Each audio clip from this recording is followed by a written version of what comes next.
Good morning, good afternoon, good evening. Andrew DeStefano, Putnam County Crime Analysis. I am conducting my CPTED videos on the Putnam County Trailway, otherwise known as the Bike Path. Doing it for school, but I'm also doing it for Putnam County, which I'm quite sure that maybe a couple of people won't be too happy about. But I am fortunate enough to have international certification in CPTED, and I might as well share it, right? So just to review real quick overall, what is CPTED? Well, CPTED is an acronym, and it stands for Crime Prevention Through Environmental Design. Again, crime, what? Crime prevention through environmental design. The overall definition is CPTED supports the proper design and effective use of the built environment to achieve three goals: reduce crime, reduce the fear of crime, improve quality of life, and it does all three. CPTED's been around for about half a century.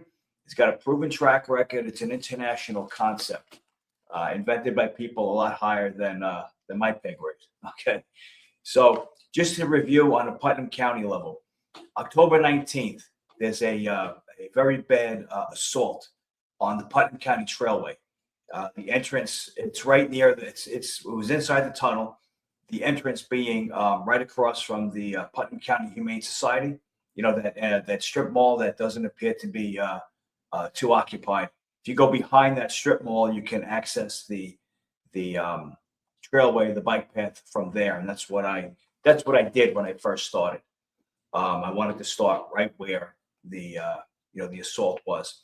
So October 19th, we have the assault. Okay, October 24th, we have an article in the Mayapack News with all these interviews and grandiose promises made by the county that they were going to do certain things, and it's clearly as a result of the assault. Now, what is that? That's reactive policing. That is not proactive, that's reactive.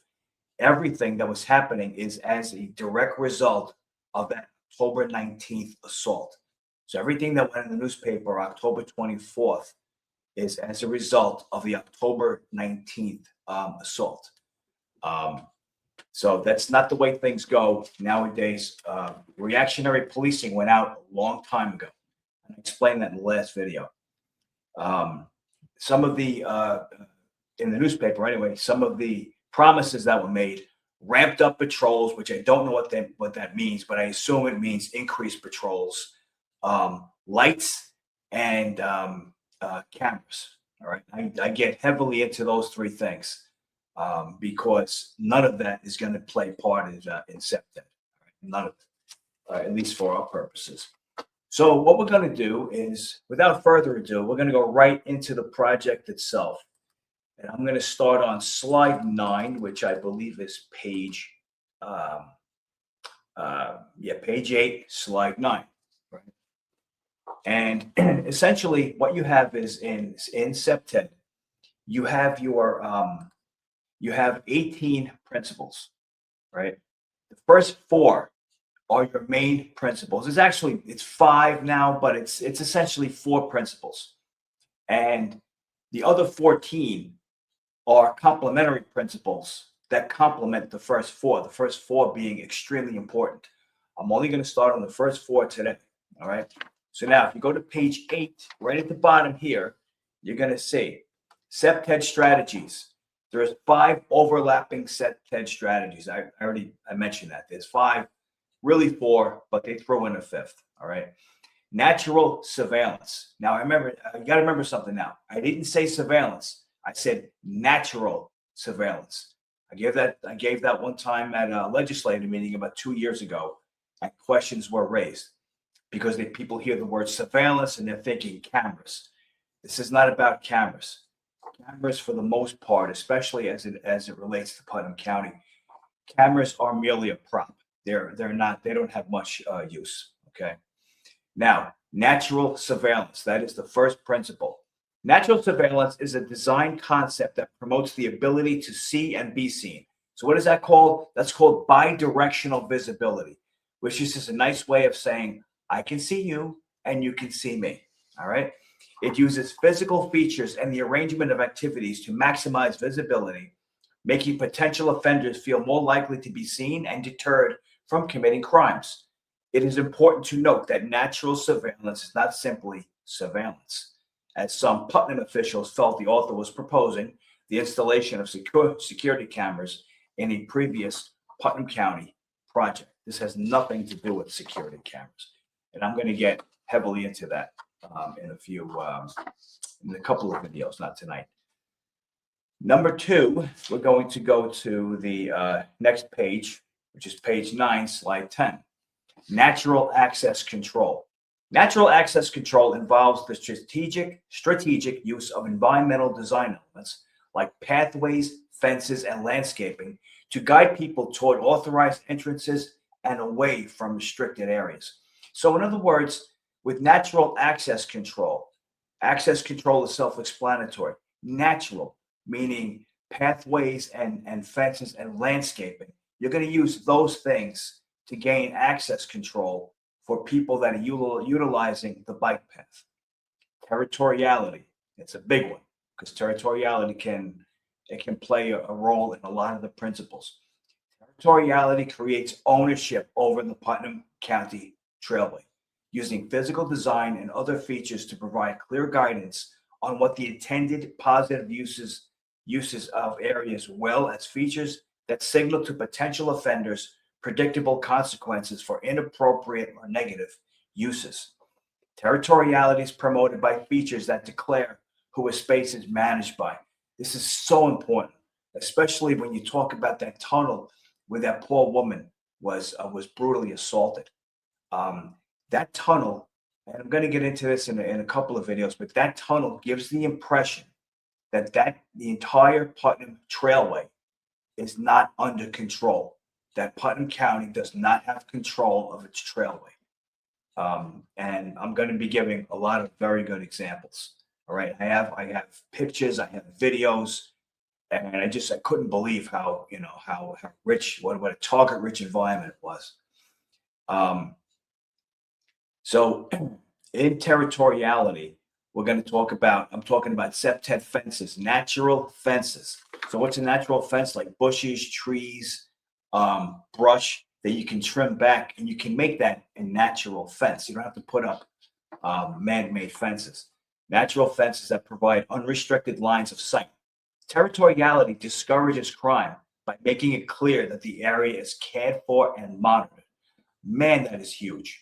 That's huge. I feel bad at first, talking about certain things, but I got to get all this stuff out of the way first, because I want to get right into my pictures and I can't. All right. Maintenance. Number 4. Maintenance involves the ongoing upkeep of Putnam County Trailway to deter crime by demonstrating care, control, and a sense of ownership. Deteriorating structures, including park benches, accumulated litter, graffiti, etc., and abandoned property indicates less control by Putnam County government, and it signals a tolerance of disorder. All right. Now, what are we talking about? Essentially, kind of like the broken windows theory from years ago, right? You have graffiti on a wall. You have a broken window. That window doesn't get fixed. It gives the impression that nobody cares. And then what happens? Then a second window gets broken, and a third window gets broken and never repaired. And it just keeps going and going. It's like a cycle downward. All right. Now, number 5, community activation. That's the one that they threw in very recently. It's not bad, but it's not something that I would put in because it's kind of self-explanatory. Where the first 4 CPTED strategies focus on the modification to the physical environment of the Putnam Bike Path to reduce opportunities for crime and increase a sense of safety, community activation recognizes a key element woefully underutilized in Putnam County and probably not appreciated for its crime prevention value: the involvement and support of the people and organizations who use and have connections to the Putnam County Bike Path, which is essential to creating and maintaining a safe Putnam County Trailway. Now, I'm not going to get into that now, but essentially, what are we talking about? There is so much crime prevention that can be conducted on this trailway if we bring in a lot of different resources from the county, resources we already have. We don't have to spend any money on it. Resources we already have. um, the tourism department, the various towns, especially Carmel and Brewster, Mayapack.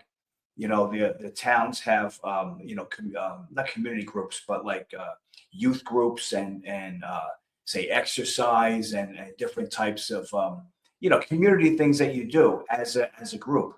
They do it at the library, and they do it here, and they do it there, they do it at the local park. Well, you can do it on the trailway. We do it on the trailway. What does that bring? That brings eyes. That brings eyes, and it brings people. That's security. That's security right there. Okay. So I'm going to talk about a lot of that in the next few videos, but that's what community activation is about. Now I'm just going to get into the first complementary crime prevention strategy, number 6, and that's lighting. Okay. Very, very important. Complementary crime prevention strategy is lighting, and that is very important, because when you put up lighting, you have to have the correct lighting. You got to use the right bulbs. It has to be spaced out correctly. There has to be the correct foot candles, etc. And again, I'll get into all that, but I got to get this stuff out of the way. But just to give an example, I'll use one of the, I don't want to say the shopping plaza, but one of the shopping plazas in Carmel. Just say there's a mugging in the parking lot, or even an accident, right? And it's at night. What's going to happen is that person gets a lawyer. They investigate, what kind of lighting are you using? What kind of bulbs do you have in those lights up there? And if you're using the wrong kind of bulbs and the wrong wattage and the wrong foot candles and everything else, a good lawyer is going to hire someone who knows CPTED. They're going to provide analysis, and guess what? You're going to wind up getting sued, and you're going to have something to back it up, because a person with certification in CPTED is considered, is considered an expert. I don't look to make money on it. I'm not looking to make any money on anything. But I've had, not recently, but I've had a couple of offers of towns and companies asking me to come out and give an estimate what I would charge for a certain project. Thankfully, I have no interest. This is my interest right here. This is my interest. All right. So now we're going to go to this slide 11, page 10. Right. Now, one of the grandiose promises that I believe the sheriff's department made was that we're going to look into lighting in key areas. It's what they said, and that's the quote. That's the quote in the newspaper, the Mayapack News, and that's the article, October 24th, 2025. That's the article. I'm getting all this stuff. All right. And they said that one of their grandiose promises that they're going to make, or they're making, is that they're going to look into lighting in certain areas. Well, let's look at the lighting in the Mayapack and the Putnam County Bike Path. Remember something. What did I say in my first video? Putnam County has 12 miles of jurisdiction on that bike path. 12 miles. It goes to Carmel and through Mayapack, Brewster. All right. So now, if you look at page 10, lighting is the #1 deterrent for crime during nighttime hours, using well-designed and well-maintained lighting to deter criminal activity by improving visibility and promoting safety. However, remember, I wrote all this, all right? However, the subject of this property is the Putnam County Trailway, the bike path. The park is closed after dusk by posted order. Yet one of the many reactive measures proposed by law enforcement is installing lighting. This is the quote that's in the paper now. This is the quote.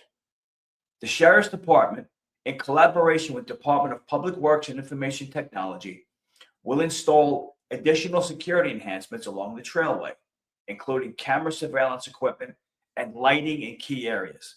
Well, I'm just going to go to the sign, the posted sign. What does the posted sign say? Rules of the trailway. And I will note, not with amusement, but I will note that this sign is all tagged up. It's got graffiti on it. It looks like old graffiti and new graffiti, so it has never been addressed. And this is what I'm talking about when I talk about the number 4 principle in CPTED, maintenance. People see some graffiti and then they put some, and then someone sees that graffiti and then he puts some, and it's just a downward cycle. You look at the graffiti, it's clear that there's old graffiti on top of new graffiti. But in any event, rules of the trailway. Number 4, trailway is officially open from dawn until dusk. So let's look at that backwards. Trailway is officially closed from dusk until dawn. So why would you put up lights if the trailway is closed? Okay, I'm open for it. I'd like an explanation. I'm open. I'm always open to an explanation. I'm not, I'm not God. I want to know. I would be open to any explanation, but what would be the purpose of putting up lighting in key areas if you're closed? Where would you put this lighting in key areas? What's the key areas? And again, if the trailway is closed at night, why would you need lighting? That's a legitimate question. That's a legitimate question. I mean, you're looking at it right here. Number 4, trailways officially open from dawn until dusk. All right. So if they could, if that could be answered, and maybe there's a reason for it. I don't know, but that's a legitimate question. What I tend to think is something that I wrote here, and it is true. It's very, very true. That essentially, when this happened, right, and Mayapack News showed up, there's this tendency by law enforcement to overreact, to overpromise. We're going to do this, we're going to do that, we're going to do that, and none of this stuff is needed. All of it's reactionary, by the way. All of it is reactionary policing. And what I have written is, and it's true, this happens in law enforcement, the tendency for officers to conduct only a superficial analysis of problems, rushing to implement a response. And why? Because the Mayapack News was there. That's why. They take pictures, they put it on Facebook, and that's it, right? They're rushing to implement a response. It's a tendency for officers to rely on traditional or faddish responses rather than conducting a wider search for creative responses, and the tendency to completely ignore the assessment of the effectiveness of implemented responses. So, we're talking about lights, cameras, action, roll them. These promises were made, and I think that more thought should have gone into them. But this is a legitimate question. If you're going to put lights on the trailway, it's closed at night. So I would like to know where they're going to put the lights. Why would they do it if it's closed at night? And then we'll go from there. And thankfully, I'm going to be talking about some in the next video, or next 2 videos. I'll be talking about pictures that I took, and that's when you really get into the nuts and bolts of it. I have a feeling by the time my 3rd video hits, we're going to start hearing, what is the biggest lie in law enforcement? What is? And I keep saying it. I've been saying it for years because that's what I've always heard. We do that already. We do that already. And remember something. This is not about people. This is about conditions and locations. I'm not talking about anybody, about conditions and locations. And if I'm wrong, prove me wrong. Is that not what the science says about lighting? And then my pictures, they're going to be self-explanatory. But in any event, this is Andrew DeStefano, Putnam County Crime Analysis, finishing video number 3. God bless. Be safe. Be well.